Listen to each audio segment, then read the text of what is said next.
Good morning to all of you. जितना तक हमारा क्लास कंटिन्यू हुआ था उससे आगे हम लोग आज क्लास को कंटिन्यू करेंगे। तो जो हम चैप्टर शुरू किए थे वो था what is government, chapter number 3, social and political life का। ठीक है, तो चैप्टर स्टार्ट करने से पहले कुछ चीज़ आप लोगों के साथ मैं शेयर करना चाहता हूँ। ठीक है, जैसे कि अभी सिचुएशन बहुत ही क्रिटिकल है, कोरोना बहुत ज़्यादा फैल चुका है, लेकिन इसी बीच हमें पढ़ाई भी तो करना है ना। तो इसी के लिए है, जो बच्चे आप लोग बुक ले लिए हैं उनके लिए तो ठीक है, कोई बात नहीं है। ऐसे स्टूडेंट जिन्होंने अभी तक बुक नहीं लिया है तो प्लीज़ आप लोग से रिक्वेस्ट है, ऐसे बच्चे से जो आप लोग स्कूल में काउंटर है बुक की, वहाँ से आप लोग ले लें बुक, क्योंकि बुक जो है सो लिमिटेड होता है, हमेशा तो बुक का स्टॉल नहीं रहेगा। तो आप लोग जाके बुक को अच्छे से ले लेंगे। और सभी बच्चों को ऑनलाइन क्लास करना कंपलसरी है। कंपलसरी क्यों है? क्योंकि मान लीजिए स्कूल तो अभी खुल नहीं रहा है, तो स्कूल खुल नहीं रहा है तो पढ़ाई भी तो ज़रूरी है, और हम लोग ऑनलाइन क्लास आप लोग को करवा रहे हैं। ऑनलाइन क्लास का आपका फ़ायदा है कि आप लोग को पढ़ना है, हम लोग जो पढ़ा रहे हैं अच्छे से समझिए, आप लोग खुद घर पे इसका रिवीजन भी कीजिए। और सभी बच्चों को कंपलसरी ऑनलाइन क्लास करना है। जो बच्चे नहीं करेंगे ऑनलाइन क्लास तो उनका जो मार्क्स होगा वो नहीं मिलेगा स्कूल की तरफ से। तो जब भी एग्ज़ाम, कुछ भी छोटा छोटा एग्ज़ाम हम लेंगे, अब कोशिश करेंगे नेक्स्ट 1 to 2 डेज़ में आपको कुछ छोटा सा एग्ज़ाम आपसे हम लें। तो जो बच्चे अगर कंपलसरी नहीं अटेंड कर रहे हैं क्लास, तो उनको मैं वो नंबर नहीं देने जा रहा हूँ, और फिर नेक्स्ट क्लास में आपको दिक्कत होगी। तो आप लोग पढ़िए, पढ़ाई कीजिए, पढ़ाई बहुत ज़रूरी है। और करना क्या है, घर पे बैठ के दूसरा काम भी तो नहीं है, तो आप लोग इसको अच्छे से पढ़िए, कंपलसरी मन लगा के पढ़िए। सभी बच्चों को ये ऑनलाइन क्लास अटेंड करना बिल्कुल ज़रूरी है। और हाँ, फिर लास्ट में मैं एक बार बोल रहा हूँ कि ऐसे बच्चे जिनके पास बुक नहीं है वो प्लीज़ जाके स्कूल काउंटर से बुक को ख़रीद लेंगे, क्योंकि बाद में अगर बुक ख़त्म हो जाएगी तो फिर हम लोग कहाँ से लाएंगे बुक, तो दिक्कत हो जाएगी। इसलिए पहले बुक ले लेंगे, और जो ले लिए हैं वो तो रिवीजन करेंगे। तो ठीक है, हम लोग अपना चैप्टर स्टार्ट कर रहे हैं। पेज नंबर 199 में टाइप्स ऑफ गवर्नमेंट, ये हमें पढ़ना है। यानी गवर्नमेंट कितने प्रकार की होती है, सुना है ना? नहीं सुना है तो अभी पढ़ेंगे। Who gives power to the government to make and implement law, यानी गवर्नमेंट जिसकी चर्चा हम लोग पिछली क्लास में कर रहे थे, तो उस गवर्नमेंट को कौन पावर देता है नियम बनाने के लिए, या जो भी चीज़ें वो कर रही हैं, कोई तो पावर दिया होगा ना। ऐसे तो कोई जाके प्रधानमंत्री नहीं बन गया है, या कोई नेता नहीं बन गए हैं जो पावर में होते हैं, जो नियम कानून बनाते हैं। तो in a democracy it is the people who elect their representative to rule on their behalf, यानी डेमोक्रेसी में हम लोग जो होते हैं, जो जनता होती है, वही अपने नेता को चुनती है।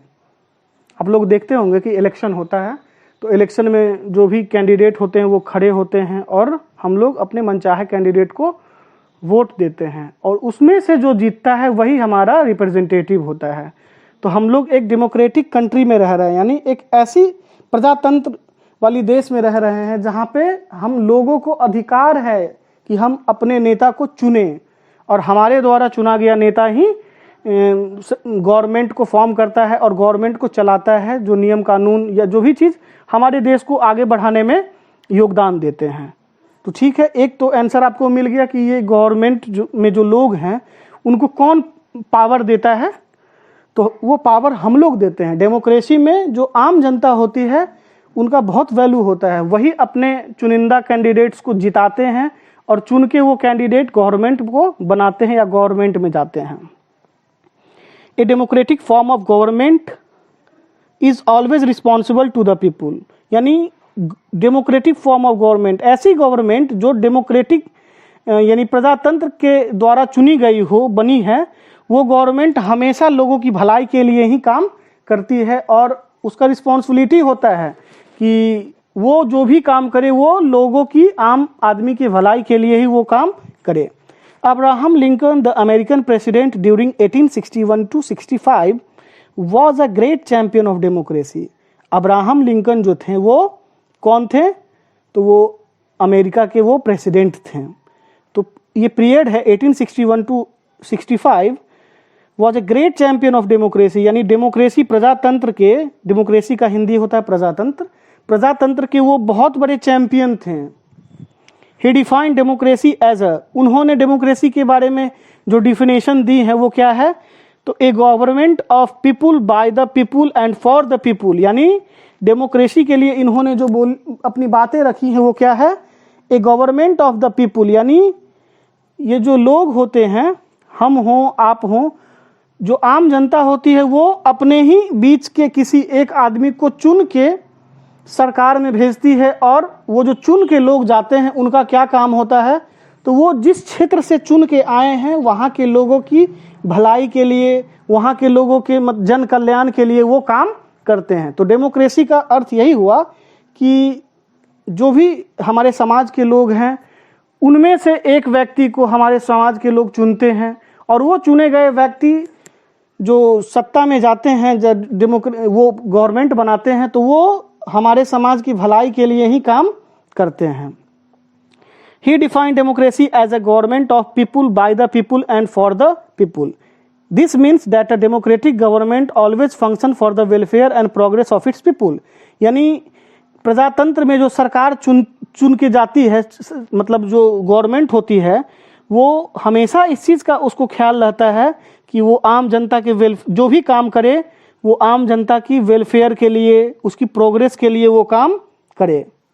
तो आप लोग भी देखते होंगे जो सरकार जो है नाला बनवाती है, सड़कें बनवाती है, या हॉस्पिटल कॉलेजेस ये सब जो बनवाती है, तो उससे गवर्नमेंट को कोई फ़ायदा नहीं होता है।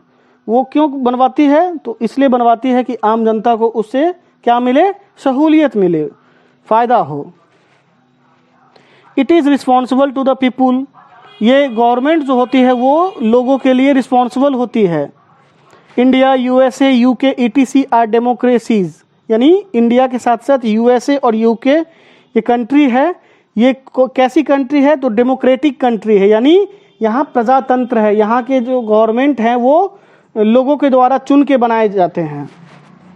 इन this system everybody is treated as equal, यानी डेमोक्रेसी में जितने भी लोग हैं वो इक्वल उनको माना जाता है, कोई बड़ा कोई छोटा नहीं होता है। तो यहाँ पे आप एक पेज नंबर 200 में एक चार्ट देख रहे हैं, तो इस चार्ट को आप देखेंगे तो इसमें third tier, second tyre, first tier है, जिसमें आपका डिस्ट्रिक्ट लेवल, ब्लॉक लेवल और विलेज लेवल पे है। तो डिस्ट्रिक्ट लेवल में कौन हेड होते हैं, तो हमारे डिस्ट्रिक्ट मजिस्ट्रेट होते हैं, उसके बाद आपके ब्लॉक लेवल पे ब्लॉक डेवलपमेंट ऑफिसर होते हैं, और विलेज लेवल पे सरपंच या ग्राम पंचायत होते हैं। ठीक है, अब आगे कंटिन्यू कर रहे हैं। Another form of government is monarchy. हमने टाइप्स ऑफ गवर्नमेंट में सबसे पहला कौन पढ़ लिया, तो डेमोक्रेसी, डेमोक्रेटिक या डेमोक्रेसी के बारे में पढ़ लिया। अब सेकेंड टाइप ऑफ गवर्नमेंट जो होती है वो है मोनार्की। मोनार्की का मतलब होता है ऐसे भी देश हैं जहाँ पे राजा का बेटा ही राजा बनता है।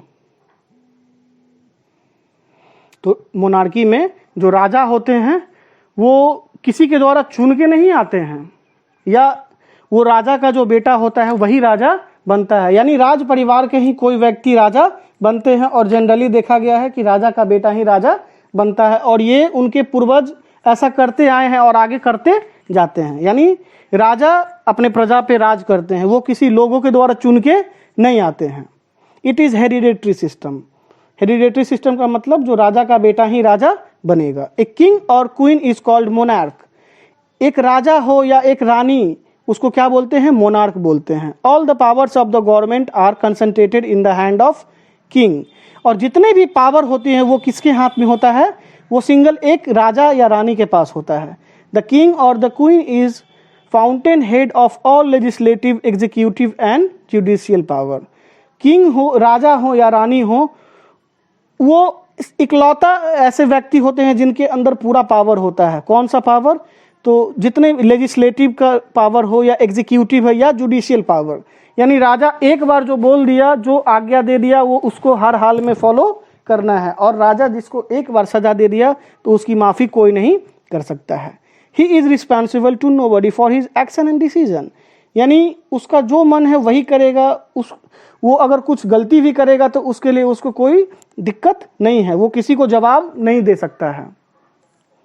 Usually he has a small council of minister as head of various department of the government. और राजा या रानी होते हैं, उसके अंदर काउंसिल्स ऑफ मिनिस्टर्स भी होते हैं, सब डिपार्टमेंट के अलग अलग मंत्री होते हैं। This body gives him advice and suggestion, और ये जो मिनिस्टर्स होते हैं वो राजा को सिर्फ सजेशन दे सकते हैं, सुझाव देते हैं, आज्ञा ऑर्डर नहीं देते हैं, और करेगा वही राजा, जो ऑर्डर है वो राजा ही देगा, अपनी मर्जी का ही देगा, बस सजेशन उसके काउंसिल्स ऑफ मिनिस्टर्स दे सकते हैं, ऑर्डर नहीं दे सकते हैं। ऑर्डर कौन देगा? ऑर्डर राजा ही देगा, और राजा को जो मर्जी होगा वो वही करेगा। But the king takes the final decision himself. United Arab Emirates and Saudi Arabia ETC have monarchial form of government. जो जितने भी अरबियन कंट्रीज हैं, या सऊदी अरबिया हुआ या दुबई हुआ, वहाँ कौन सा सिस्टम है? वहाँ डेमोक्रेटिक सिस्टम नहीं है, वहाँ प्रजातंत्र नहीं है, वहाँ कैसा है? तो वहाँ राजा है, वहाँ मोनार्की है। Till recently Nepal was monarchy. अपने पड़ोसी देश नेपाल कुछ दिन पहले तक वहाँ राजतंत्र था, बट अब वहाँ डेमोक्रेसी आ गया है। Now it is a democracy. Yet another form of government is authoritarian और dictatorship. All power of the government are concentrated in the hand of a particular individual called the dictator. तीसरा form है government का, वो है authoritarian या dictatorship. यानी इस form में क्या होता है? तो इसमें एक व्यक्ति के पास ही पूरा पावर होता है, वो डिक्टेटरशिप, इसको क्या बोलते हैं? डिक्टेटर बोलते हैं। यानी वो जो है सो कोई एक व्यक्ति होता है और वो पूरा देश को संभालता है, वो उसका राजा की तरह ही वो जो चाहेगा वो करेगा। बट जैसे मोनार्की में क्या होता है कि उसके दादा परदादा, उसके पूर्वज वो करते आए हैं और वो कर रहा है। लेकिन डिक्टेटरशिप में ऐसा कुछ नहीं है, वो व्यक्ति अचानक से पावर में आ जाता है और उस पूरे कंट्री को वो होल्ड करता है और डिसीजन देता है। लेकिन उसके दादा परदादा ये ऐसे नहीं थे। यानी डिक्टेटर का मतलब है अचानक से वो व्यक्ति पावर, बहुत सारे पावर को होल्ड करने लग जाता है और जो उसकी मर्जी होती है वही वो डिक्टेटर का मतलब तानाशाह जिसको बोलते हैं। ये हमको करना है तो करना है। जैसे आप रिसेंटली देखेंगे साउथ कोरिया के जो तानाशाह हैं किम जोंग, तो उनको वो डिक्टेटर हैं। डिक्टेटर का मतलब वो तानाशाह है, यानी उनको जो मर्जी होगा वही होगा, वो जो बोल देंगे वही नियम कानून बन जाएगा। यूजुअली सिंबॉलिक और facial election are held on a limited scale. और इलेक्शन बहुत छोटी मोटी जगहों पे वहाँ होता है, हुआ नहीं हुआ तो नहीं हुआ, उतना वैल्यू वहाँ इलेक्शन का नहीं होता है। वहाँ वही होगा जो वहाँ के डिक्टेटर चाहेंगे। There is the monopoly of a single party. और वहाँ की जो पार्टी होती है वो एक ही पार्टी होती है और वही जो चाहेगी वही होगा। As you might know, Hitler and Mussolini were powerful dictator of Germany and Italy respectively. यानी हिटलर नाम आपने, एडोल्फ हिटलर का नाम आपने सुना होगा, और एक मुसोलिनी, वो कहाँ के थे? इटली के थे, और हिटलर जर्मनी का था। तो ये भी क्या थे? तो ये डिक्टेटर थे, तानाशाह थे। The long reign dictator of Libya. Libya में भी एक बहुत दिन तक तानाशाह ने शासन किया था, उसका नाम था मुअम्मर गद्दाफी, जो पिछले 6-7 साल पहले, 8 साल पहले उसकी हत्या सेना के द्वारा कर दी गई और उस देश को उससे आज़ादी मिली थी। Muammar Gaddafi was deposed and killed by the people recently. In another significant event, the long serving president of Egypt Hosni Mubarak was deposed and exiled recently. और इजिप्ट के जो शासक थे उस होसनी मुबारक, उनको भी वहाँ के लोगों के द्वारा खदेड़ के भगा दिया गया। यानी अब उन लोग जो हैं सजग हो गए थे, उनकी अब कुछ नहीं चलने लगी। अब लोग वहाँ के डिमांड करने लगे इजिप्ट की कि वहाँ मोनार्की या जो भी है ये डिक्टेटरशिप नहीं चाहिए, वहाँ डेमोक्रेसी चाहिए। तो वहाँ के जो तानाशाह डिक्टेटर थे उनको इन लोगों ने खदेड़ के भगा दिया।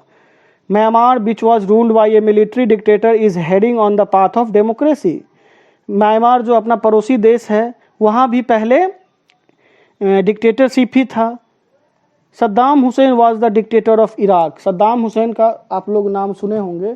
इराक देश है एक सऊदी अरब में, तो इराक में जो है वहाँ के जो शासक थे बहुत क्रूर थे, बहुत ही बदमाश। उनका नाम क्या था? सद्दाम हुसैन। तो सद्दाम हुसैन को भी फांसी दे दी गई बाद में और इराक को उसके कब्जे से मुक्त किया गया। He was the head of the bath party which monopolised power. ठीक है, तो आज के लिए इतना ही है। बाकी छोटा सा टॉपिक बचा जिसको हम लोग कल ख़त्म करेंगे। और आप लोग रिवीजन करेंगे, मैं किसी दिन आपका एग्ज़ाम भी लूँगा, मल्टीपल चॉइस क्वेश्चन रहेंगे, यानी हर क्वेश्चन के 4 ऑप्शन रहेंगे और आपको जो सही है उसमें टिक लगा के मुझे आप अपनी कॉपी में बनाएंगे और आंसर जब हो जाएगा तो उसको फोटो क्लिक करके आप मेरे वॉल पे यहाँ पे पोस्ट करोगे और मैं चेक करके आपको बताऊंगा। और ये कंपलसरी है, ये क्लास जो मैं ले रहा हूँ ये करना आपको कंपलसरी है। जो बच्चे क्लास नहीं करेंगे उनको आगे प्रमोशन नहीं मिलेगी या उनको नंबर नहीं दिया जाएगा। तो जो फ्रेंड आपके क्लास नहीं कर रहे हैं उनको इस चीज़ की जानकारी आप देंगे। जो भी क्लास हो रही है उस क्लास को अटेंड करना बिल्कुल ही कंपलसरी है। अटेंडेंस आपका लग रहा है, आप ये ना सोचें कि आपकी अटेंडेंस नहीं बन रही है। हमें या स्कूल को सारे चीज़ें पता हैं, सब चीज़ पता